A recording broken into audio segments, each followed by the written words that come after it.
Hello dear students, this is Mukhtar sir here and I welcome all of you today here with a new concept and that is related to यहाँ पे nervous system की बात कर रहे थे तो that's related to the nervous system here आज हम पढ़ने जा रहे हैं mid brain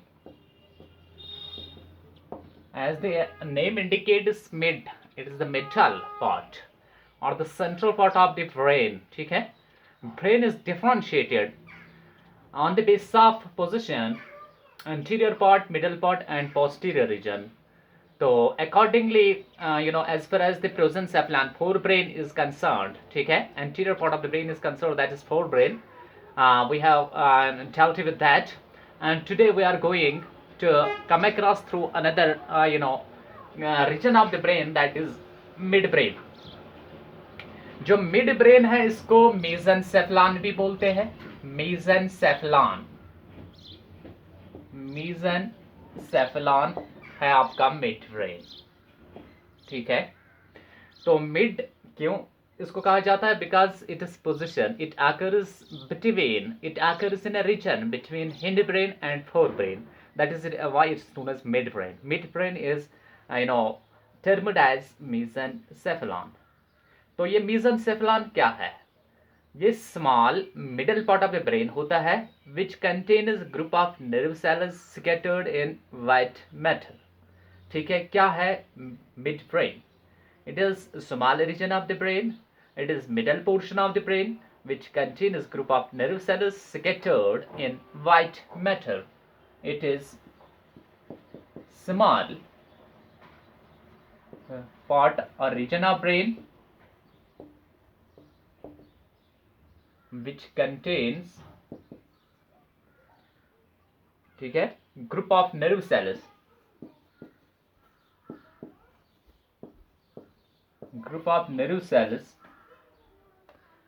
scattered in white matter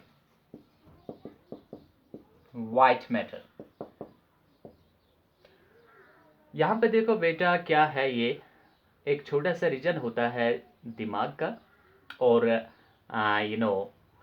उसमें ग्रुप ऑफ न्यूरो फाइबर्स होते हैं ग्रुप ऑफ न्यूरो सेल्स और neuro fibres you can say वो स्कैटर्ड होते हैं तिम छकरित आसन कथ मंस white matter of the brain ठीक है white matter as you know or we have discussed that it is the matter of the brain which is composed of dendrites cyton and if axon processes are there these are mediated sorry white matter of the brain is composed of mediated nerve fibers ठीक है यानी कि वो nerve fibers जिस पे myelin sheath लगा हुआ होता है तो that is white matter of the brain ठीक है तो क्या है मेसेनसेफेलॉन भी एक रीजन होता है ब्रेन का और जिसमें ग्रुप ऑफ न्यूरो फाइबर्स होते हैं वो फाइबर्स स्कैटर होते हैं ठीक है वो स्कैटर होते हैं वाइट मैटर में तो मिड ब्रेन जो है it contains also a narrow canal यानी कि वो कैनाल होता है कैविटी यू कैन से mid brain contains a narrow canal that connects third ventricle with the fourth ventricle ठीक है ये वो कैनाल जो होता है वो थर्ड वेंट्रिकल और फोर्थ वेंट्रिकल को आपस में कनेक्ट करता है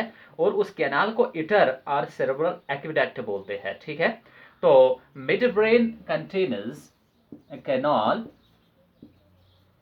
mid brain contains a cavity or canal which connects third ventricle with fourth ventricle which connects third ventricle with fourth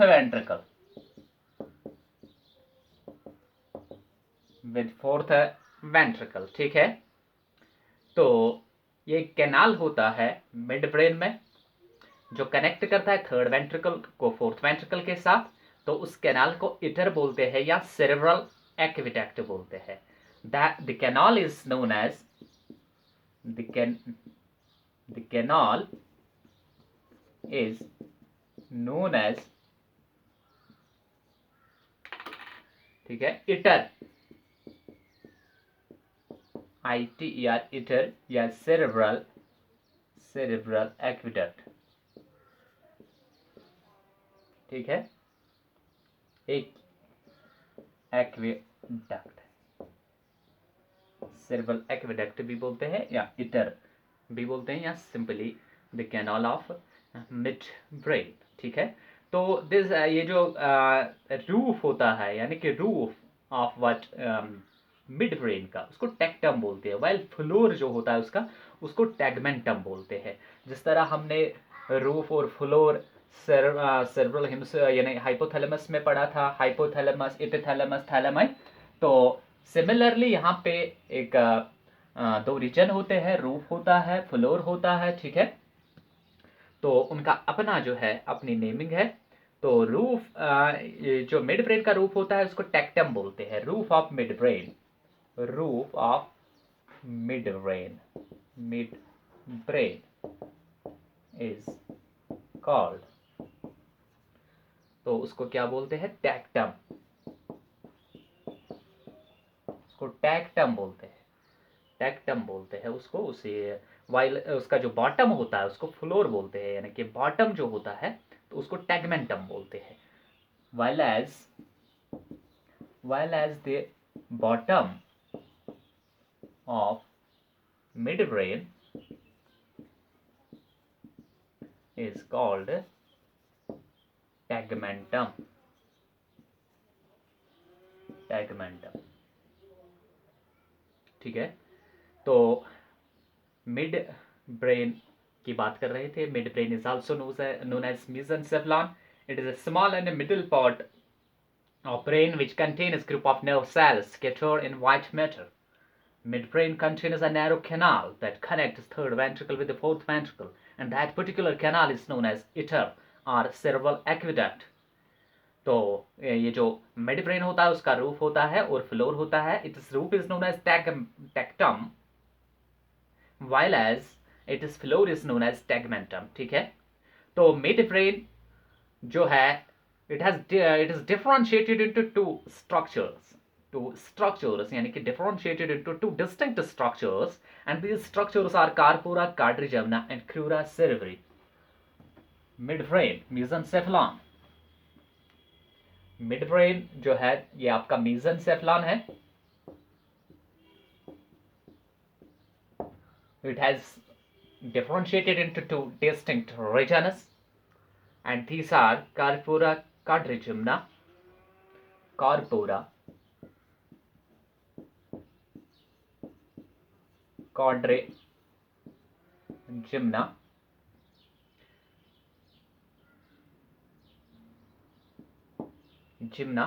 and crura cerebri. Second जो है that is crura cerebri, crura cerebri. So we have two important regions here of midbrain, mesencephalon, and these important regions are corpora quadrigemina and crura cerebri. ये corpora quadrigemna क्या होता है basically? corpora quadrigemna ये 4 rounded swellings होते हैं, 2 on each side, 2 एक side से, दो दूसरे साइड से, यानी कि दो दो पेयर में होते हैं। 4 जो है राउंडेड स्वेलिंग्स होते हैं, ठीक है, स्फेरिकल स्ट्रक्चर स्वेलिंग स्ट्रक्चर्स होते हैं। तो इनमें जो आउट ऑफ 4 स्वेलिंग्स जो है of corpora quadrigemna, 2 are superior corpora, उनको सुपीरियर कॉलिक्यूली भी बोलते हैं। यानी कि यहाँ पे हम अब पहले पढ़ेंगे corpora quadrigemna. Corpora is something related to the body, spherical body, corpora. And quadrigemna, cord means 4, gymnas, यानी कि पलब शेप्ड स्ट्रक्चर्स, यानी कि ये जो होते हैं swelling like structure, swelling, rounded swelling, जो कि in the form of A bodies, rounded bodies होते हैं, जो कि 4 होते हैं। ये दो पेयर्स में आते हैं, 2 एक साइड से होते हैं, 2 दूसरे साइड से होते हैं। ये पूरा जो है कॉरस्पॉन्ड करते हैं कॉर्पोरा quadrigemna, ठीक है। तो कॉर्पोरा quadrigemna के 4 स्वेलिंग्स होते हैं, उनमें 2 स्वेलिंग्स जो है उनको बोलते हैं सुपीरियर कॉलिक्यूली, यानी कि ये पेयर्स में आते हैं corpora quadrigemna, 2 pair of what we call it superior colliculi, ठीक है। सुपीरियर है। यहाँ पे चलो ठीक है, सुपीरियर कॉलिक्यूली,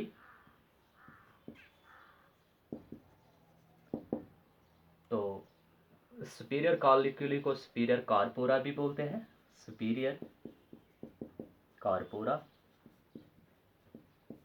भी कहते हैं। और जो है they lie on one on each side, ठीक है। दे कंट्रोल विजुअल रिफ्लेक्सेस, ये विजुअल रिफ्लेक्सेस को कंट्रोल करते हैं, यानी कि receiving impulses from eyes and muscles of head so that head and eyes can be moved to focus on an object, ठीक है। तो कार्पोरा क्वाड्रिजिम्ना जो है उनमें दो जो out of 4 swellings, two are on each side. Out of the 4 swellings of corpora quadrigemna, 2 are superior corpora और superior colliculi, and दो जो होते हैं नेक्स्ट, वो जो होते हैं उनको इन्फीरियर कॉर्पोरा भी बोलते हैं और इन्फीरियर या इन्फीरियर कॉलिक्यूली भी बोलते हैं। इन्फीरियर कॉलिक्यूली, या इनको दूसरा जो है इन्फीरियर कॉर्पोरा भी बोलते हैं, इन्फीरियर कॉर्पोरा, ठीक है, इन्फीरियर कॉर्पोरा। तो इनका जो सुपीरियर कॉर्पोरा जो होता है, इनमें एक एक बॉडी एक एक साइड में होती है, एक बॉडी एक साइड में होती है, राइट साइड में एक बॉडी होती है उसकी, और लेफ्ट साइड में उसकी ये दूसरी बॉडी रहती है। तो इनका जो है ये कंट्रोल करते हैं विजुअल रिफ्लेक्सेस। सुपीरियर कॉलिक्यूली का जो है काम है, they control the visual reflexes. अगर यहाँ पे बात करेंगे हम सुपीरियर कॉलिक्यूली, सुपीरियर कॉर्पोरा की बात करेंगे, सुपीरियर कॉर्पोरा या कॉलिक्यूली भी कह सकते हैं, ये विजुअल कंट्रोल करते हैं visual responses, control is there visual responses, visual responses, ठीक है। Visual responses are those responses which are concerned with vision, ठीक है। सपोज कि हमने कोई चीज़ देखा है, उसका रिकॉग्नाइज करना है बाकी चीज़, तो उनका जो है कंट्रोलिंग सेंटर है सुपीरियर कॉर्पोरा होता है, या सुपीरियर कॉर्पोरा होता है, या सुपीरियर कॉलिक्यूली। तो ये रिसीव करते हैं इम्पल्सेस फ्रॉम द आइज, ठीक है। यहाँ पे कंट्रोलिंग सेंटर होता है receiving impulses or signals, impulses from eyes, ठीक है, and muscles of head,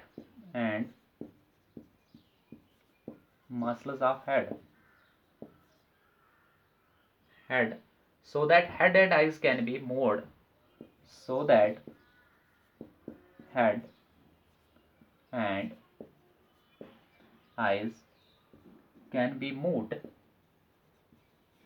ठीक है, to focus on an object, to focus on an object.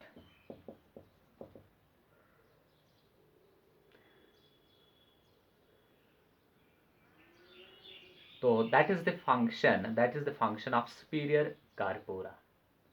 तो रिमेनिंग टू स्वेलिंग जो है, दीज आर इन्फीरियर कॉलिक्यूली और inferior colliculi inferior corpora, they control auditory reflexes.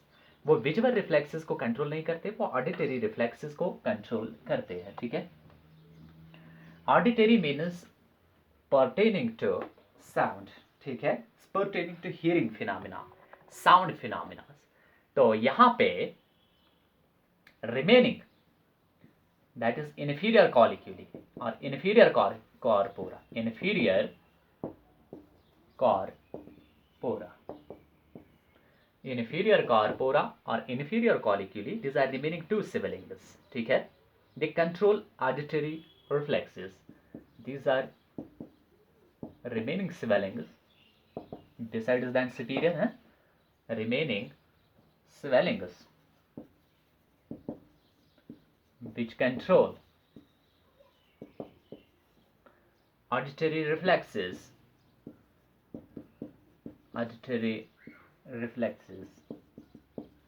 So auditory is something pertaining to hearing phenomena, something pertaining to sound phenomena, and these reflexes यानी कि sound reflexes और hearing reflexes are being perceived and their station controlling station is an inferior corpora of mesencephalon और mid brain you can से, ठीक है। तो ये control करते हैं ऑडिटरी रिफ्लेक्सेस। रिसीविंग, तब कहाँ से रिसीव सिग्नल करेंगे? Receiving impulses from years and muscles of head, ठीक है। जब हम कोई आवाज़ किसी साइड से देखते हैं ना, साइड से सुनते हैं, तो उसी साइड पे हम अपने गर्दन को मोड़ते हैं। गर्दन तब मुड़ेगी जब कोऑर्डिनेशन होगा, ठीक है। जब नर्वस कोऑर्डिनेशन नेक मसल्स को कोऑर्डिनेट करेगा सो दैट